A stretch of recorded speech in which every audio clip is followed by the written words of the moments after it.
So I'll go through and set octo input as the source for the point I'm using. And you would be doing that one at a time, whether you're doing that for, if you're using all 8 points, you'd obviously set octo input as the source for each of them, or just for, for the ones that you're using off of it. Text, this is where we could name the point.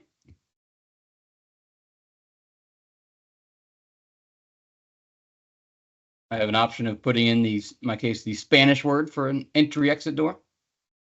And then we have the profile. The point profile is something you assign to the point, telling it how to behave. Right? What do you want it to do if the point's faulted in the armed or disarmed state? And the next column is the area that it's in.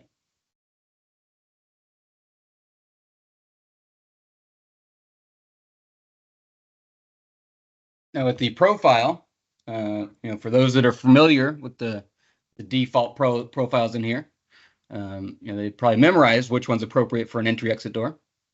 So they won't have to click back and forth like I'm about to show you. And they'll just be able to click here where it says unassigned.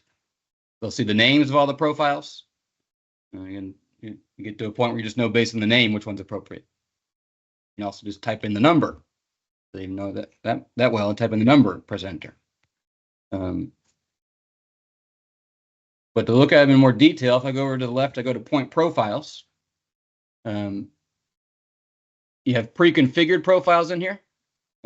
Bosch has put in there you can use, so they're set up by default ways. Most people prefer them to work. They can be changed however you like. But if I go to point profiles 1 through 10, I'll see profile 8 is the one I can use for an entry exit door. In Bosch terminology, where you see part on, that means perimeter. So anytime you have a perimeter point that you're not monitoring 24 hours, you want to look for a part on profile. So notice the first two are 24-hour point types. You have 3 fire point types, another 24-hour. And now the first part on profile you see is profile 7. Well, that one's called part on instant. So that'd be a perimeter point that you're not entering or exiting through. You want an instant alarm. But again, profile 8 called part on delay. And part on means perimeter, and you're entering or exiting through this door, so you want a delayed alarm. So that's what that indicates. But another reason to create a template, if that terminology is confusing to you, you can rename the profiles. Right? Rename them in your template, make them easier to identify, and always be like that. Perimeter delay or entry exit profile, so you can rename them. And again, we'll notice by default the entry delay time, 30 seconds by default, can be adjusted if needed. This watch point setting that would allow the keypad to chime somebody open the door in the disarm state. It needs to be turned on globally for it to do that. If you didn't want it to, change it to no. Bypassable enabled, be able to bypass this point if you needed to. And alarm abort enabled. So that setting's enabled for most of the intrusion profiles, intended to reduce false alarms.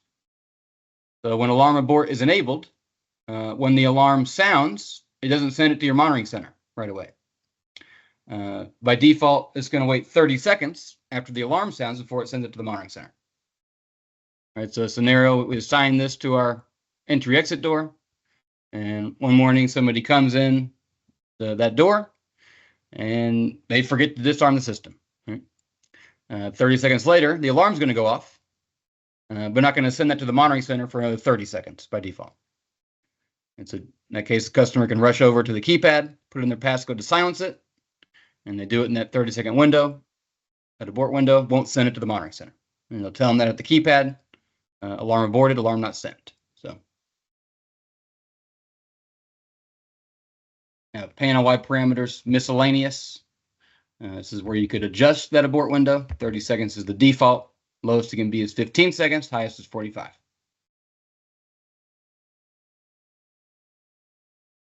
This back arrow in RPS can also be helpful. Ever get lost as you're navigating through, simply hit the back arrow to your back where you want to be. So I could also change that setting to no. In that case, it would send the alarm report to the monitoring center as soon as the alarm sounded. So at this point, I know that's the one to use for an entry-exit door. And I just come back here and either select it in the drop-down or just type the number 8 and press enter. Say 8.12 was a panic button.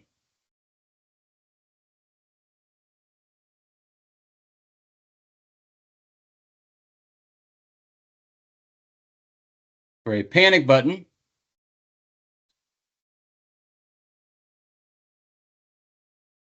if you want it to be a silent panic, that'd be profile 2. The name of profile 2, 24-hour, invisible, and silent on short.